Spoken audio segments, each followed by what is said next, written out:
Tempat tahu.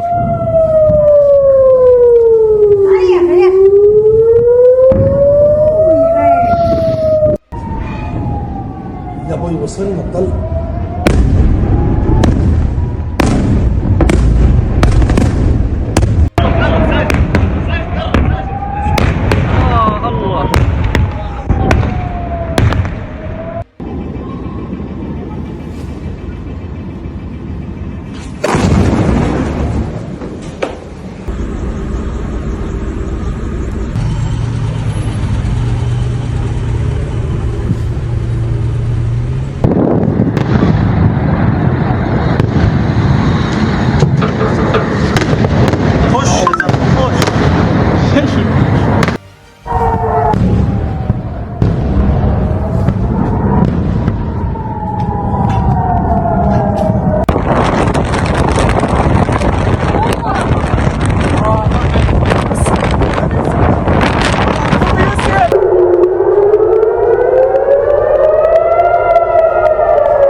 Sangat tragis, 17.225 warga Israel tewas mengenaskan akibat serangan rudal Iran.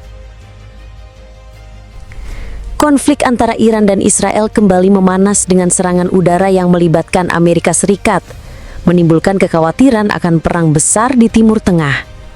Gencatan senjata dicapai, namun ketegangan masih tinggi dan situasi tetap tidak stabil. Serangan udara Israel terhadap fasilitas nuklir Iran memicu serangan balasan dari Iran, menyebabkan ribuan korban. Konflik ini berlangsung hampir 2 pekan dengan dampak besar. Amerika Serikat mendukung Israel dengan operasi militer dan serangan terhadap fasilitas nuklir Iran yang dianggap merusak program nuklir Iran selama lebih dari 2 tahun. Iran menghentikan kerjasama dengan IAEA sebagai protes, memicu kekhawatiran akan pengembangan program nuklir secara diam-diam. Tindakan ini diiringi dengan penangkapan oposisi di dalam negeri. Rusia dan Iran terus memperkuat kerjasama militer meskipun ada tekanan internasional. Ini termasuk pengiriman teknologi pertahanan dan dukungan intelijen yang semakin meningkat. Dukungan Rusia kepada Iran dalam konteks konflik dengan Israel menunjukkan kehati-hatian, terutama terkait dengan populasi etnis Rusia di Israel. Rusia memilih untuk menjaga pengaruhnya tanpa kehilangan pijakan diplomatik di Israel. Khorramshahr 4 menunjukkan kemampuan rudal Iran yang canggih, berpotensi mengubah dinamika militer di kawasan. Dengan teknologi ini, Iran dapat menembus sistem pertahanan Israel secara efektif. Rudal balistik Sijil dari Iran menjadi ancaman serius bagi stabilitas kawasan dengan jangkauan 2.000 km dan kemampuan membawa hulu ledak konvensional serta nuklir. Daya hancurnya yang besar dapat mengubah jalannya perang secara signifikan.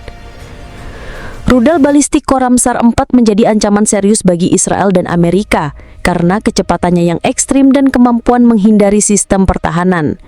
Kemampuan ini bisa berujung pada potensi serangan nuklir yang tidak terdeteksi. Rudal Fatah 1 yang dikembangkan Iran merupakan ancaman serius bagi Israel karena kecepatannya yang ekstrim dan kemampuan manuvernya yang sulit diprediksi. Ini menunjukkan ambisi militer Iran yang terus berkembang dan berpotensi menciptakan senjata nuklir. Iran sedang meningkatkan produksi uranium dengan sangat cepat, yang menimbulkan kekhawatiran global akan potensi pengembangan senjata nuklir. Jika tren ini berlanjut, keseimbangan kekuatan dunia bisa terganggu. Di sisi lain, F-35, pesawat tempur canggih Amerika, berhasil ditembak jatuh oleh Iran, mengejutkan dunia dan meruntuhkan mitos kekuatan hanya milik Barat. Ini menunjukkan bahwa semua negara bisa melawan dominasi tersebut. Kepercayaan dunia terhadap teknologi F-35 terguncang setelah pesawat tersebut dijatuhkan oleh Iran, yang menunjukkan bahwa reputasi teknologi bisa rapuh. Mitos tentang pesawat siluman ini mendapati kenyataan pahit, menciptakan dampak besar di pasar modal. F-35 memiliki kemampuan siluman yang canggih, namun insiden jatuhnya pesawat ini menunjukkan bahwa kesalahan manusia bisa menjadi faktor utama. Penguasaan oleh pilot sangat penting untuk memaksimalkan potensi stealth pesawat. Pesawat siluman F-35 memiliki kelemahan dalam teknologi RAM yang dapat membuatnya terdeteksi oleh radar. Kelemahan ini dapat berakibat fatal selama misi di area beresiko tinggi. F-35 pesawat siluman milik Amerika menghadapi tantangan besar setelah Iran mengklaim bisa mendeteksi pergerakannya. Situasi ini memicu kritik terhadap efektivitas teknologi siluman yang mahal ini. Serangan Israel ke Iran bukan hanya perang, tetapi juga operasi yang penuh kebohongan dan sensor, di mana banyak warga Israel dilarang mengetahui kebenaran. Media di Israel hanya menyiarkan narasi resmi pemerintah, menutupi kerusakan yang sebenarnya terjadi. Israel menerapkan sensor ketat yang menutupi kebenaran tentang serangan mereka, yang melanggar hukum internasional dan memicu kejahatan lebih besar. Ini menunjukkan upaya untuk mempertahankan citra positif sambil melakukan kolonialisme gaya baru. Israel menghadapi kritik tajam terkait serangan militernya yang melanggar kesepakatan gencatan senjata dengan Iran, menggunakan senjata berbahaya yang mengancam kemanusiaan. Tindakan ini menunjukkan niat Israel untuk mendominasi, bukan untuk berdamai. Israel menghadapi kegagalan diplomatik dan militer yang mempengaruhi reputasinya di dunia. Tindakan agresifnya di Gaza semakin memperburuk pandangan internasional terhadap negara tersebut. Program nuklir Iran tetap utuh meskipun serangan dari Israel. Dukungan internasional mengalir, memperkuat posisi Iran dan menciptakan tantangan bagi hegemoni Barat di kawasan. Di sisi lain, Israel tak berani serang pusat nuklir Iran. Ternyata ini alasannya. Beberapa saat lalu, Israel melancarkan serangan besar-besaran yang menargetkan fasilitas nuklir, pabrik rudal balistik, dan komandan militer milik Iran. Fasilitas nuklir Iran di Natanz rusak dalam serangan Israel. Selain Natanz, fasilitas nuklir lainnya milik Isfahan dan Arak juga tak luput dari serangan tersebut dan mengalami kerusakan. Bahkan Amerika Serikat yang juga melancarkan serangan ke fasilitas nuklir Iran mengklaim fasilitas Fordo sudah lenyap. Namun citra satelit menunjukkan fakta berbeda. Fasilitas tersebut masih berdiri tegak meski terjadi kerusakan di berbagai sisi. Pemboman ketiga fasilitas nuklir tersebut selalu diumbar kemana-mana oleh Israel dan Amerika. Padahal Iran masih punya situs nuklir Bushehr yang jarang mereka sebut.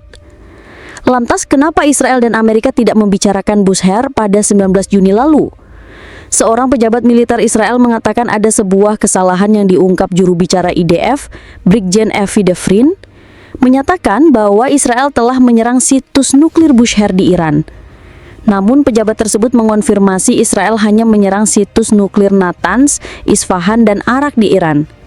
Ketika ditanya lebih lanjut mengenai Bushehr, pejabat tersebut mengatakan bahwa ia tidak dapat mengonfirmasi atau menyangkal bahwa Israel telah menyerang lokasi tersebut, di mana Iran memiliki sebuah reaktor di sana.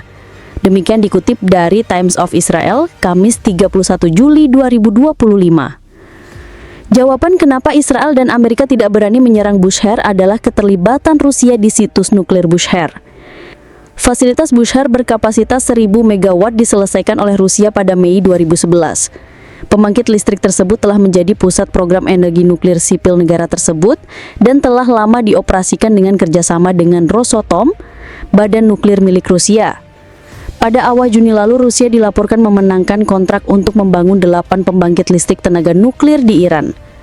Mengutip Oil Price, juru bicara Komite Keamanan Nasional dan Kebijakan Luar Negeri Ibrahim Rezai mengumumkan pada hari Senin, tanggal 9 Juni bahwa sedikitnya 4 unit baru akan dibangun di Bushehr, lokasi satu-satunya pembangkit listrik tenaga nuklir Iran yang saat ini beroperasi.